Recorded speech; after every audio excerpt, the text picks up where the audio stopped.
Hey guys, how's it going? This is Tom Greenwood here for the Everyman Carpenter YouTube channel. I'm here at Cameron's house. Cameron has agreed to be on film, so say hi to Cameron. Anyway, we're going to build a project here for Cameron's daughter. We're building her a bunk bed, and then we'll come back in the future and build some other stuff into it. So we'll get to that other stuff when we get to other stuff. Anyway, we went to the store. We got some things. He needed a dust collector, and he needed a real compound miter saw. So we got this DeWalt 780, and we got this Bosch 12-inch. It's the GCM 12SD, whatever that means. And we're going to do some cuts with it and see which one's which. This is the material. The weather's looking nasty, so we're going to get everything inside before it gets rained on. Anyway, stay tuned because there's more to come. So yeah, here we are. This is the room that we're doing the build in, and we're going to be in this space. Let me step back so you can actually see. Boom. So this is what it will look like. A bit of light. Light doesn't help. All right. Anyway, so we're going to be putting the loft bed in here, the hanging loft bed in here, and so this is like what the space will look like, and then yeah. Hey guys, super loud. I don't know if you can hear this or not, but we're doing some stuff to the lumber. He's running the joiner over there, and then I'm going to run the saw right here. I'm going to get to it. I'll show you what he's doing.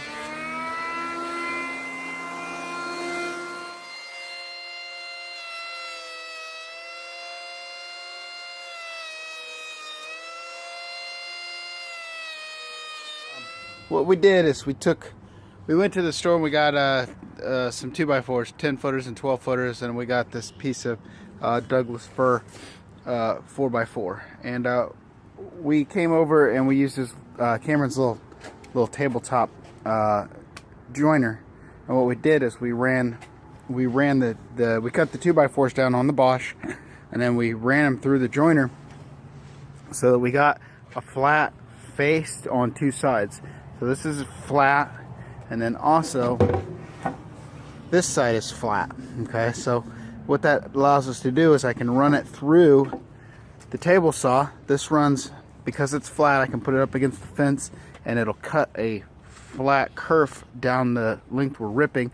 And because this side is flat, it rides on the table saw, and what that does is it allows us to get a third side. This kerf will be it'll be parallel to this face, and it will be perpendicular to the other face that's jointed, and then we can run the last face through the planer down to thickness, and then we'll have boards that should be square, or as close as we're going to get to square today.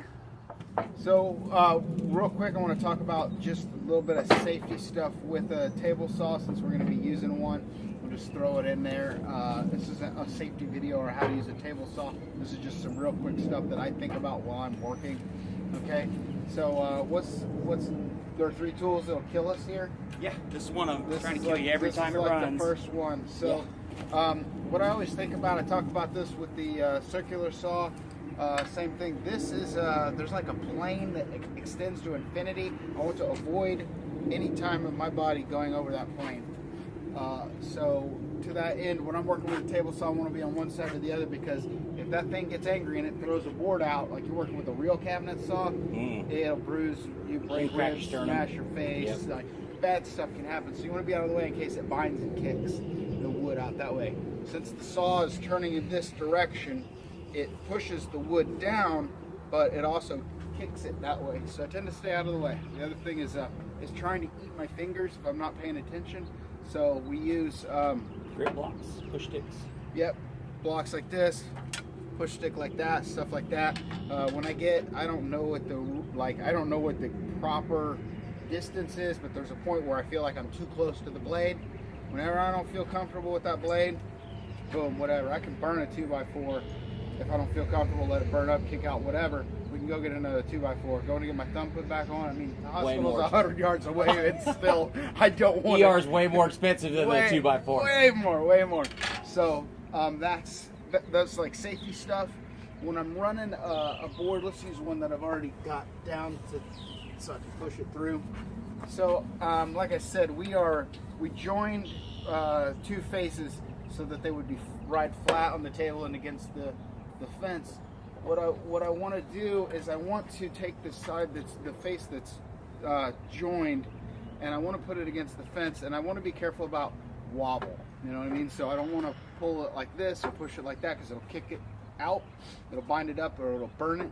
But instead I want like even pressure against it. So to that end, I'm feeding it through. The rule is that the person who is feeding the material is in charge. The guy who's receiving it just receives it. He doesn't pull it, he doesn't push it, he doesn't fix it. He lets me, if there's a fuck up, I'm the fuck up. He's just catching it so it doesn't flop out of the end. So, but to that end, I don't want to let it rock if I can avoid it. And instead, I just want to have even pressure against the fence. I'll keep my push block if I feel like there's not enough room between the fence and the blade. I'll use push, or when I get to the end, I'll get the push stick on the end, and we'll just feed it the rest of the way through. And then once I clear the blade, he just takes it out and puts it wherever it's going to go. My job is to feed to him. His job is to catch for me, and then we look out for each other. Don't let him get sucked into the saw. Don't fall into the saw myself. Cameron likes to use bitch mitts, and that's fine.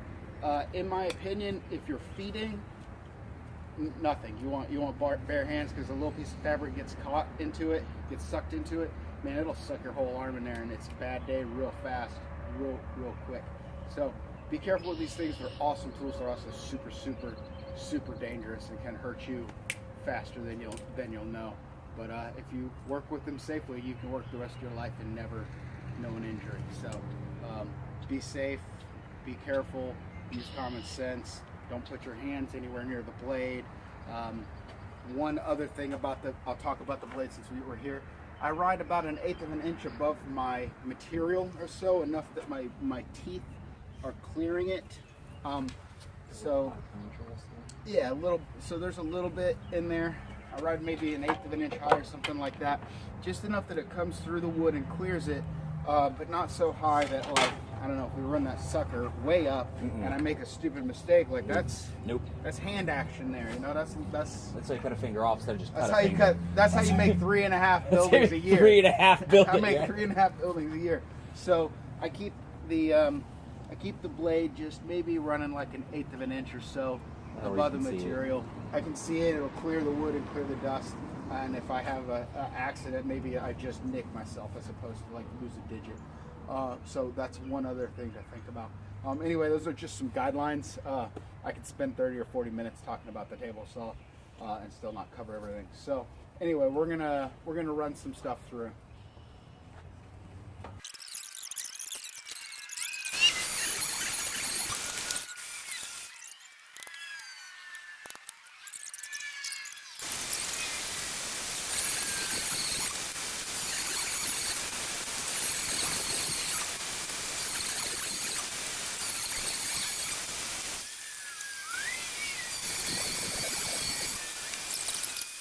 Got all our fingers, ears, everything. We're good. So just be safe when you're playing with your table saw.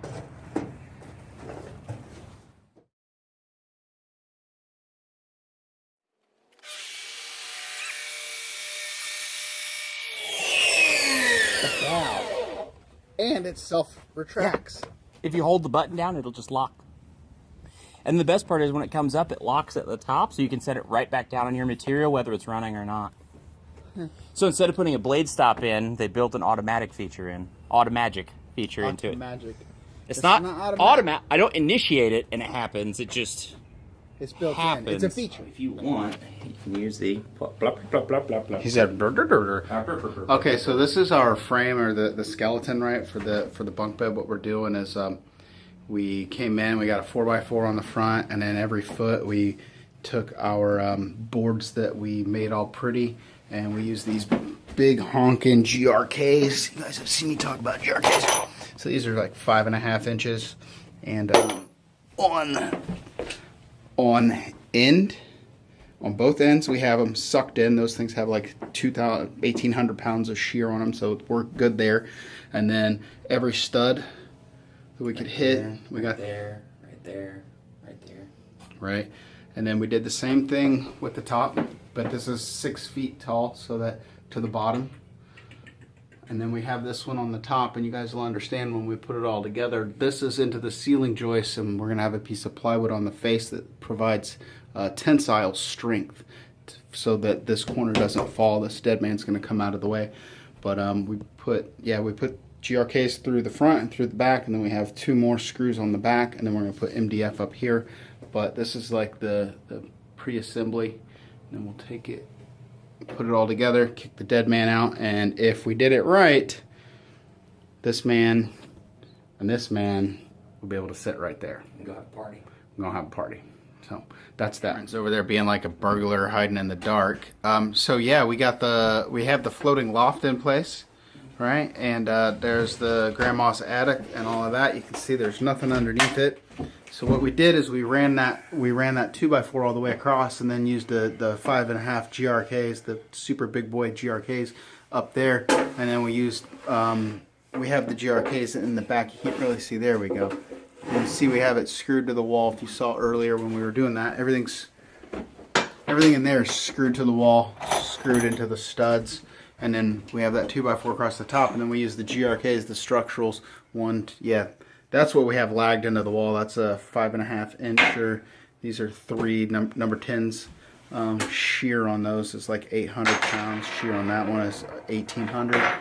So it's going to have to pull pretty hard. Anyway, so we're using this 3/4 inch birch. 18 millimeter. Yeah, 18 millimeter. 1, 2, 3, 4, 5, 6, and then 1, 2, 3, 4, 5, 6, 7. And basically, this is acting like a piece of tension, so it holds like that, and it's also holding down like this. And then on the back, we have that 2x4 that comes up, and this is holding into it. Brings this tension all the way down to here.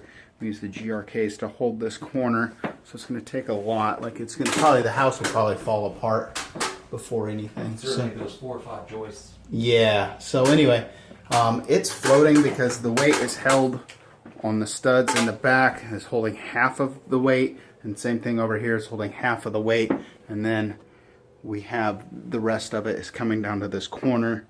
Boom, it's pretty solid. Me and Cameron are up there. It's about 500 pounds a man jumping up and down. We can see the ceiling flex a little bit, but it held, so I trust a 10-year-old to be on it.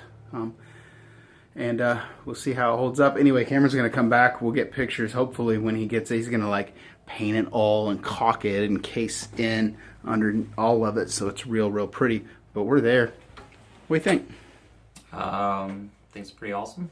I would recommend Tom for pretty much anything you need. This took at least 70% less time because of your help. Oh, good. I'm glad I can help. Yeah.